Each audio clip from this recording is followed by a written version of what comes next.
الأنبياء والمرسلين وعلى آله وأصحابه أجمعين أما بعد قال الله تبارك وتعالى في القرآن المجيد والفرقان الحميد أعوذ بالله من الشيطان الرجيم بسم الله الرحمن الرحيم إن هذا القرآن يهدي للتي هي أقوم ويبشر المؤمنين الذين يعملون الصالحات أن لهم أجرا كبيرا وأن الذين لا يؤمنون بالآخرة أعتدنا لهم عذابا أليما. صدق اللہ العظیم. محترم اساتذہ کرام اور عزیز ساتھیوں، السلام علیکم ورحمۃ اللہ وبرکاتہ. مسلمانوں اٹھو قرآن کی دعوت کو پھیلاؤ، مسلمانوں اٹھو قرآن کی دعوت کو پھیلاؤ، جہان بے ایمان کو عافیت کے راز سمجھاؤ، جہان بے ایمان کو عافیت کے راز سمجھاؤ. زمانہ آج بھی قرآن ہی سے فیض پائے گا، زمانہ آج بھی قرآن ہی سے فیض پائے گا. مٹے گی ظلمت شب اور سورج جگمگائے گا، مٹے گی ظلمت شب اور سورج جگمگائے گا. میں آپ حضرات کے سامنے قرآن مجید کے اوصاف و فضائل پر روشنی ڈالنا چاہتا ہوں. مجھے امید ہے کہ آپ حضرات بغور سماعت فرمائیں گے. ابھی میں نے آپ حضرات کے سامنے قرآن کریم کی ایک آیت تلاوت کی.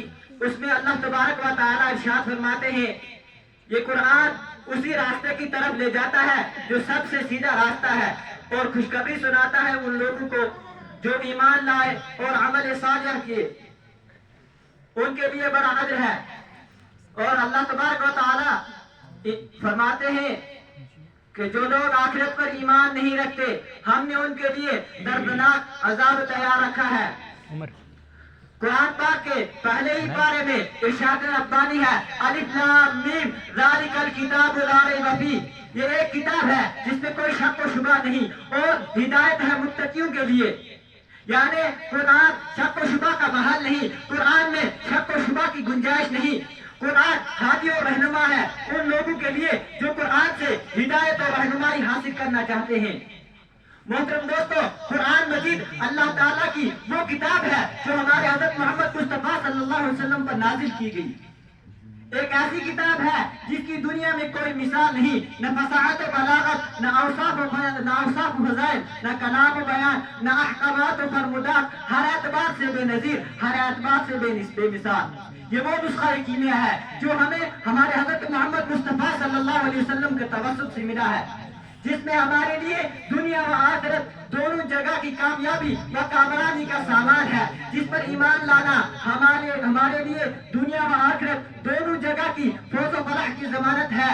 قرآن مجید اللہ تعالیٰ کی وہ کتاب ہے جس کی حفاظت کی ذمہ داری خود اللہ رب العالمین نے لی ہے. قرآن میں باطل کے گھسنے کی گنجائش نہ دائیں سے ہے، نہ بائیں سے ہے، نہ آگے سے ہے اور نہ پیچھے سے ہے. ارشاد ربانی ہے، لا یأتیہ الباطل من بین یدیہ ولا من خلفہ. اور دوسری جگہ ارشاد ہے، انا نحن نزلنا الذکر وانا لہ لحافظون، کہ ہم ہی نے قرآن کو اتارا ہے اور ہم ہی قرآن کی حفاظت کرنے والے ہیں. اللہ تبارک و تعالی نے قرآن کی حفاظت اس طرح کروائی کہ حفاظ نے اپنے سینوں میں قرآن کے الفاظ کو محفوظ کر لیا، اور قرآن نے قرآن کے پڑھنے کے طریقے اور لب و لہجے کو محفوظ کر لیا، اور علماء نے قرآن کے معانی و مطالب، تفاسیر و تراجم کو محفوظ کر لیا. یہ اللہ تبارک و تعالی کی ہمارے اوپر کتنی بڑی مہربانی اور فضل ہے کہ قرآن مجید جس طرح حضور صلی اللہ علیہ وسلم پر نازل ہوا تھا آج بھی اسی طرح موجود ہے. اس میں کہیں بھی زبر زیر یا نقطہ کا بھی کوئی فرق نہیں ہوا ہے. جبکہ دوسری آسمانی کتابیں مثلا تورات و انجیل تحریف و تبدیلی کا شکار ہو گئی. خود ان کے ماننے والوں یہودی اور عیسائی نے ان کے الفاظ و معانی کو بدل دیا، بہت سی چیزیں نکال دی اور بہت سی نئی چیزیں داخل کر دی. یہ اس لیے ہوا کہ اللہ تبارک و تعالی نے ان کتابوں کی حفاظت کی ذمہ داری نہیں لی تھی، کیونکہ وہ کتابیں ہمیشہ تک کے لیے نہیں تھی، قیامت تک کے لیے نہیں تھی. اس کے بعد خلاف قرآن مجید میں سر کے بال کے برابر بھی تحریف و تغیر کی گنجائش نہیں ہے. نہ آج تک اس میں ذرا تحریف ہو سکی، نہ آئندہ ہو سکے گی، کیونکہ اللہ تعالیٰ نے قرآن کی حفاظت کا ذمہ لیا ہے۔ قرآن آ جانے کے بعد انسانوں کو ہدایت اور رہنمائی کے لیے قرآن کو چھوڑ کر کسی دوسری کتاب کو دیکھنے کی ضرورت نہیں ہے۔ قرآن ہی ان کے لیے تمام دینی و دنیاوی ضروریات کا کفیل ہے۔ قرآن ہی ان کے لیے مکمل سرچشمہ ہدایت ہے۔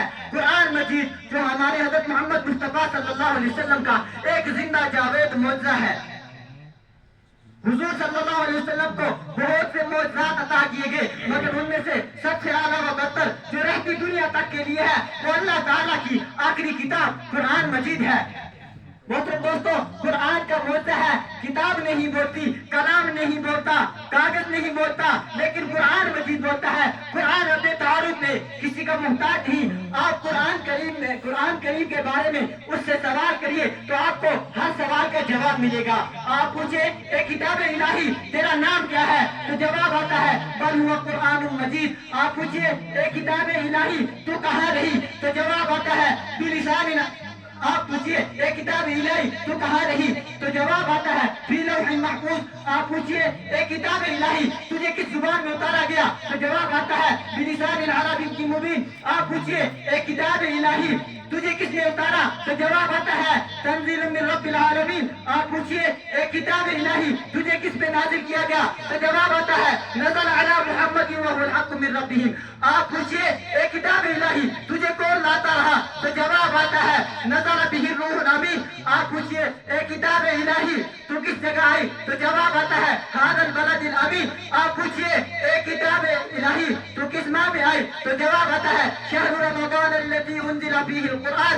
آپ پوچھئے اے کتاب الہی تو کس رات میں آئی تو جواب آتا ہے انا انزلناہ فی لیلۃ القدر۔ آپ پوچھئے اے کتاب الہی تجھے کس لیے نازل کیا گیا تو جواب آتا ہے یتقون من المنذرین۔ آپ پوچھئے اے کتاب الہی تیرا نازل ہونے کا مقصد کیا ہے تو جواب آتا ہے وَنُنَزِّلُ مِنَ الْقُرْآنِ مَا هُوَ شِفَاءٌ وَرَحْمَةٌ لِلْمُؤْمِنِينَ۔ وآخر دعوانا الحمد للہ۔